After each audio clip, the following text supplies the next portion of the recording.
शिवोऽहं शिवोऽहं शिवोऽहम्। ओम सच्चिदानंदरूपाय विश्वोत्पत्त्यादिहेतवे तापत्रय विनाशाय श्रीकृष्णाय वयं नमः। श्रीकृष्णाय वयं नमः। ओम अखंडानंदबोधाय शिष्यसंतापहारिणे सच्चिदानंदरूपाय तस्मै श्री गुरवे नमः। तस्मै श्री गुरवे नमः। पूर्व प्रसंग में श्रीमद् भागवत की कथा का आनंद ले रहे थे।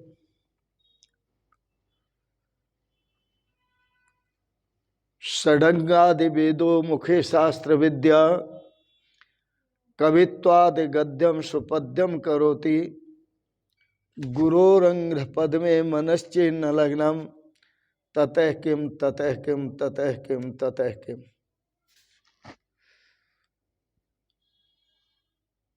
छह शास्त्रों के साथ चारों वेदों की विद्या मुख में हो,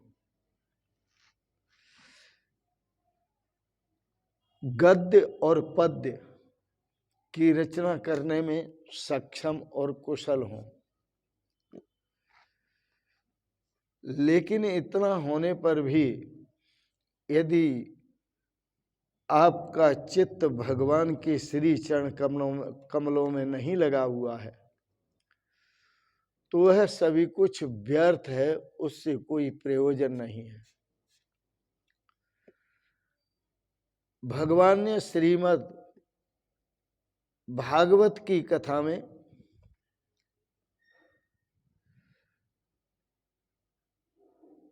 यह प्रसंग आता है कि भगवान ने प्रचेताओं को विवाह करने की आज्ञा दी। वे अपने घर गए, उन्होंने सभी ने विवाह किए और सभी के यहाँ एक एक पुत्र रतन की प्राप्ति हुई। सभी प्रचेता पुनः नारायण सरोवर के किनारे आए। वहां नारद जी सदा वास करते हैं, नारायण सरोवर के किनारे। उन्होंने गुरु नारद जी को प्रणाम करते हुए प्रचेताओं ने कहा, महाराज, गृहस्थ आश्रम के विलासी जीवन में रहते हुए हम अपने ज्ञान को सब भूल चुके हैं। भगवान शिव ने हमको ज्ञान दिया था, नारायण जी ने जो हमको ज्ञान दिया वह सब भूल गए। इसलिए भूल गए कि गृहस्थ आश्रम में विषमता होती है, समता नहीं होती, विषमता होती है, जिसके कारण ज्ञान काफूर हो जाता है, ज्ञान विस्मृत हो जाता है। हमें अच्छी प्रकार से भगवान शिव जी ने और भगवान नारायण ने उपदेश दिया था, परंतु वह सभी उपदेश, सभी ज्ञान हम भूल चुके हैं। गुरु नानक जी को प्रार्थना की, अब आप हम पर कृपा करें और आप हमें फिर से उपदेश दीजिए, ज्ञान का उपदेश दीजिए, भक्ति का उपदेश दीजिए, सत्कर्म का उपदेश दीजिए।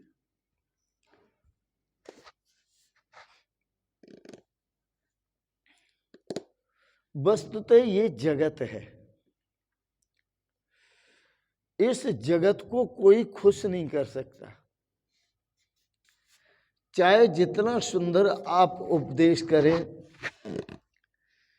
जितना सुंदर आचरण करें, जितना सुंदर लोगों का उपकार करें, लेकिन ये जगत है, इसको कोई खुश नहीं कर सकता, प्रसन्न नहीं कर सकता।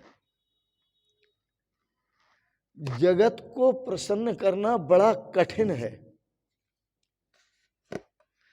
एक मैं आपको बड़ा सुंदर दृष्टांत देता हूं। इस दृष्टांत को सुनकर आप जगत को खुश करने में जो लगे हुए हैं, खुश करना छोड़ दें। यह मन भी तो आपका एक जगत है।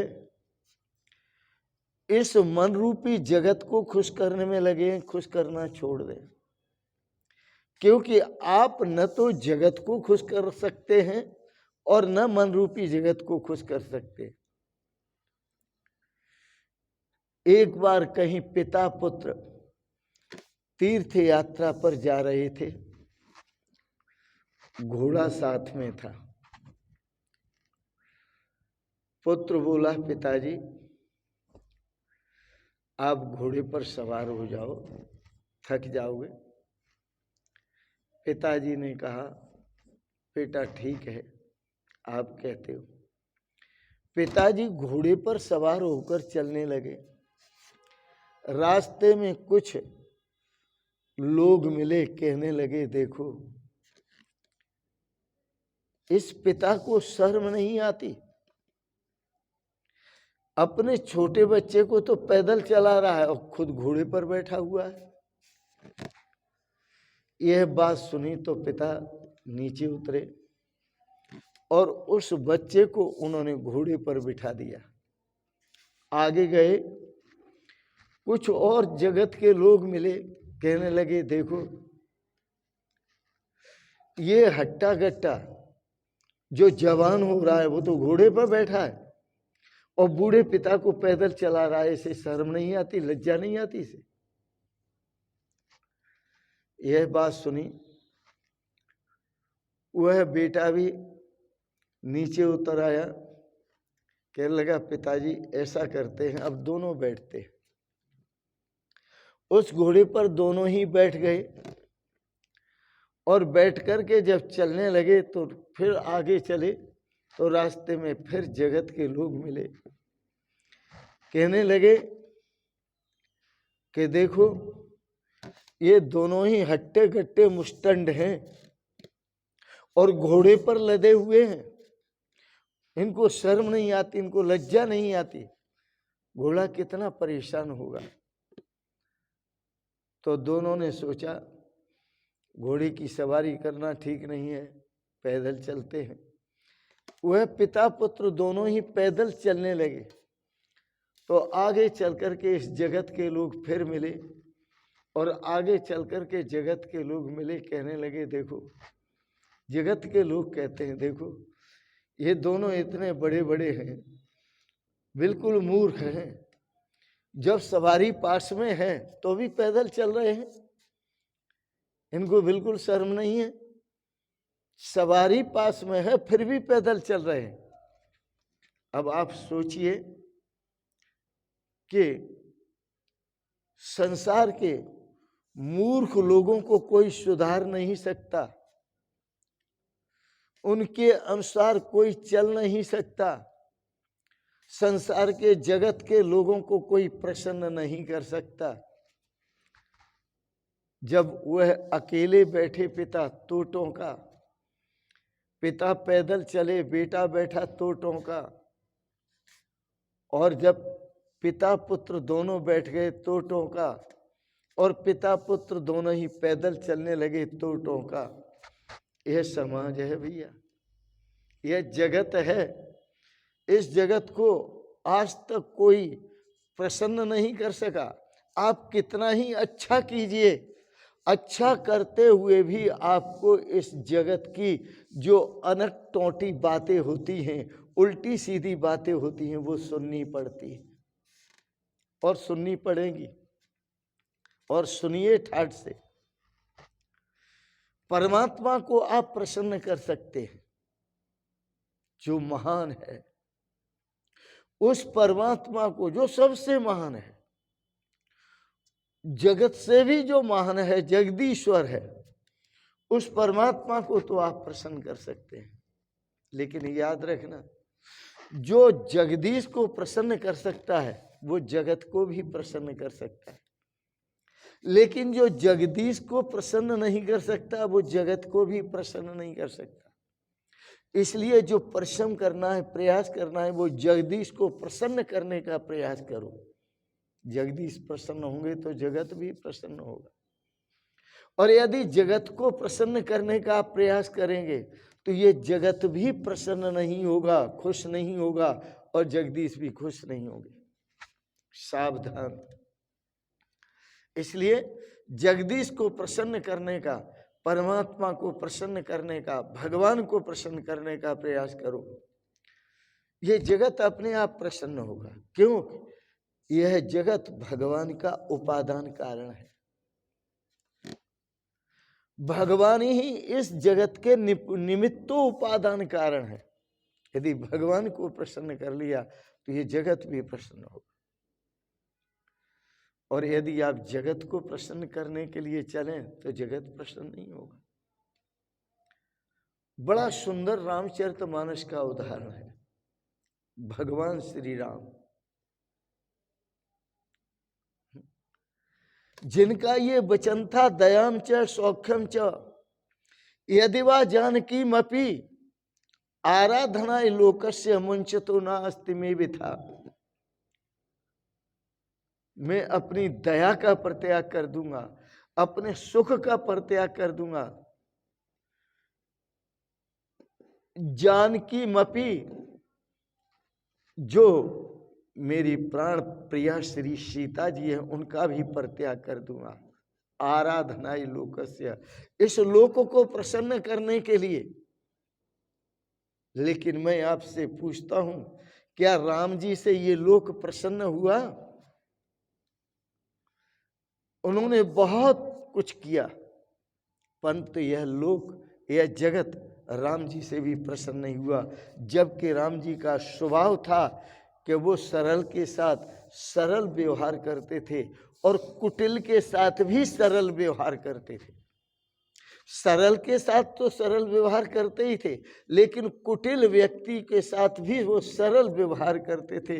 इतना सुंदर स्वभाव था राम जी का, इतना सुंदर व्यवहार था। वह राम जी भी इस जगत को खुश नहीं कर सके। भगवान श्री कृष्ण का स्वभाव देखिए।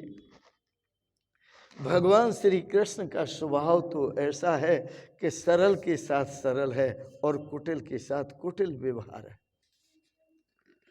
उनका तो सिद्धांत है भगवान श्री कृष्ण का, कृते प्रकृतम कृते प्रतिकृतम कुर्यात, ऐसा धर्म सनातन। भगवान श्री कृष्ण कहते हैं कि यह सनातन धर्म का सिद्धांत है कि जो आपके साथ जैसा करता है उसके साथ आप वैसा ही करो। अच्छे के साथ अच्छा और बुरे के साथ बुरा।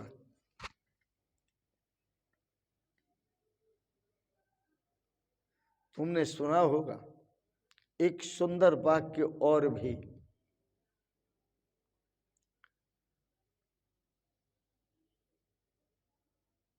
कि जो तोकू कांटा बुवे, जो तोकू कांटा बुवे, भगवान श्री कृष्ण का सिद्धांत। जो तोकू कांटा बुवे ताय बोए तू भाला, उसके लिए तू भाला बो दे।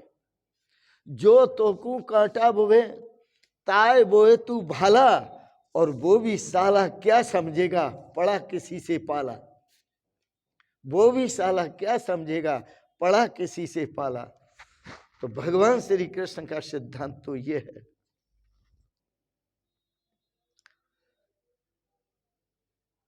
इन दोनों अवतारों में भी ये भिन्नता है।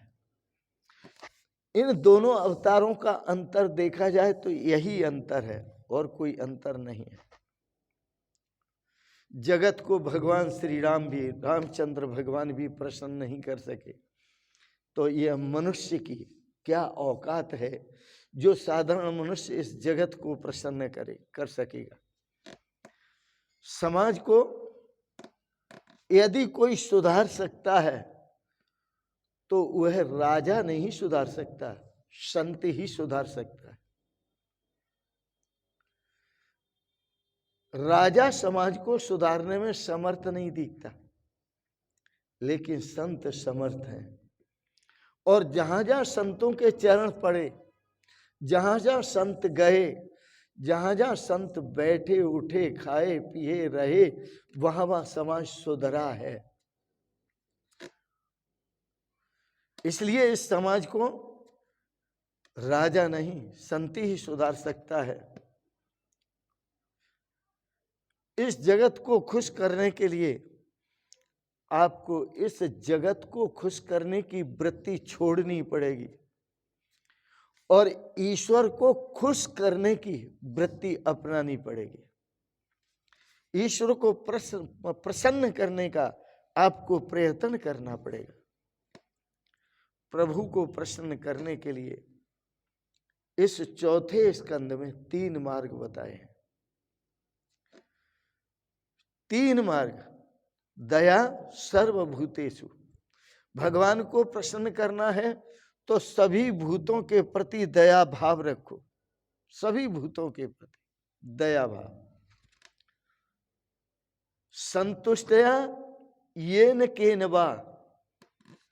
और भगवान आपको जिस हाल में रखें उसी में आप संतुष्ट रहें, शांत रहें, खुश रहें, प्रसन्न रहें और भगवान को कह दें, अच्छा भगवान तेरी मर्जी। सर्व इंद्रियों प्रशांतया। अपनी इंद्रियों को, उनकी वृत्तियों को शांत रखें, अत्यंत शांत रखें। चतुष्यत आशु जनार्दन। श्रीमद् भागवत के इस चतुर्थ स्कंद में कहा तो शीघ्र ही आपसे भगवान, आपके अंदर ये 3 गुण आ जाएं तो भगवान आपसे शीघ्र ही प्रसन्न हो जाएंगे। पहला गुण, सभी भूतों के प्रति दया भाव। दूसरा गुण, भगवान को कह दो, अच्छा भगवान तेरी मर्जी, जिस हाल में रखेगा उस हाल में ही रहेंगे। रे मन, अपने मन को समझा लो, रे मन न खुशी अच्छी है न मलाल अच्छा है। रे मन, न खुशी अच्छी है न मलाल अच्छा है, प्रभु जिस हाल में रखे वही हाल अच्छा है। जिस हाल में प्रभु रखे उसी में खुश रहो। अपनी इंद्रियों को शांत रखो, इंद्रियों की वृत्ति को शांत रखो। ऐसा करने से भगवान जनार्दन जो है, नारायण है, वो आपसे शीघ्र ही खुश होंगे, शीघ्र ही प्रसन्न होंगे आपसे भगवान। तो यह आप भाव श्रवण कर रहे हैं श्रीमद् भागवत के चतुर्थ स्कंद का। यह संसार के जो विष हैं वो विष से भी भयंकर हैं।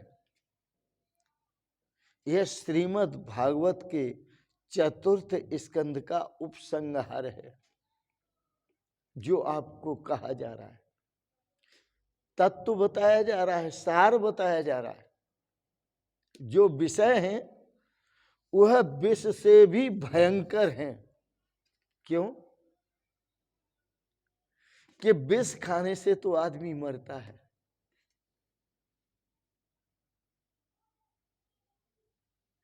विष खाने से आदमी मर जाता है, परंतु विषय भोग की वासना जब होती है तो विषय भोग भोगने से, वह असंयमी होने से, संयम न होने से न वह जीता है और न वह मरता है।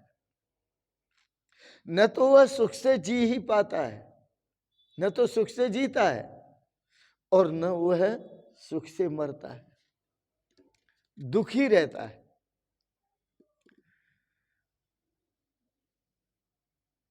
विदुर जी ने कहा, मैत्रेय जी ने विदुर जी को कहा, इसलिए विषयों का त्याग करो।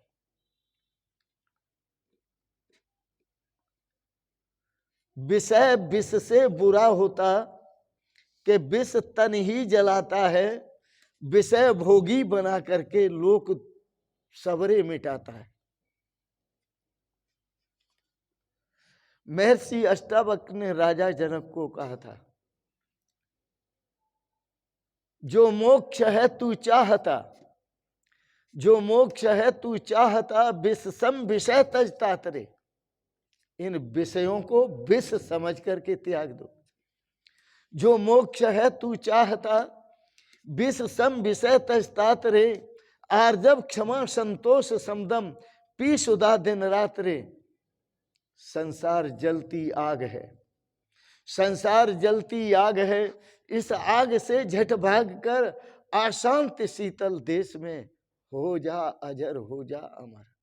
प्रभु की शरण में आ, अपने अजरत्व और अमृत को पहचान। विदुर जी ने कहा, महाराज मैंने आपसे सुना, अब मुझे उसका चिंतन करना है। मैं संकल्प लेता हूं कि अब मैं ईश्वर का चिंतन करूंगा, और यह चिंतन करूंगा, यह मैं ईश्वर से अभिन्न हो गया हूं। मैं ईश्वर से अभिन्न हो गया हूं, विभिन्न हो गया हूं, विगता भिन्नता, भिन्नता से रहित हो गया हूं। और मुझे ये महसूस हुआ कि यह 9 द्वारों वाली नगरी में भटका हुआ वो पुरंजन था, वो कोई और नहीं था, वो मैं ही पुरंजन नाम का जीव था। ऐसा सोचकर इस श्रीमद् भागवत की कथा का बार बार चिंतन करो।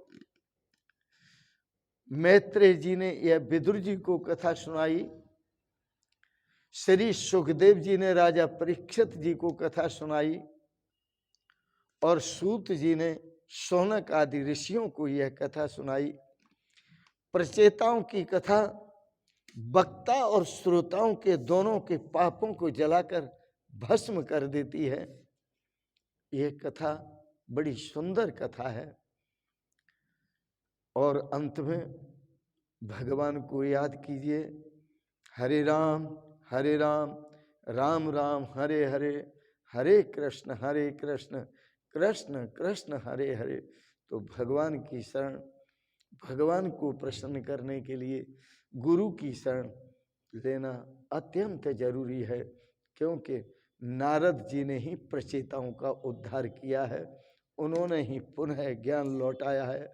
जो नारायण ने ज्ञान दिया था, वह तो शिव जी ने जो ज्ञान दिया था वो गर्भ में दिया था, और जब संसार में आकर वह ज्ञान जब विस्मृत हुआ तो इस जगत में जगत गुरु महर्षि नारद ने उपदेश दिया प्रचेताओं को, जिससे प्रचेताओं ने अपने स्वरूप को समझा, अभिन्नता को समझा, एकता को समझा, और ब्रह्मात्मय के भाव में स्थित होकर प्रचेता अपने श्रेय को प्राप्त हुए, कल्याण को प्राप्त हुए।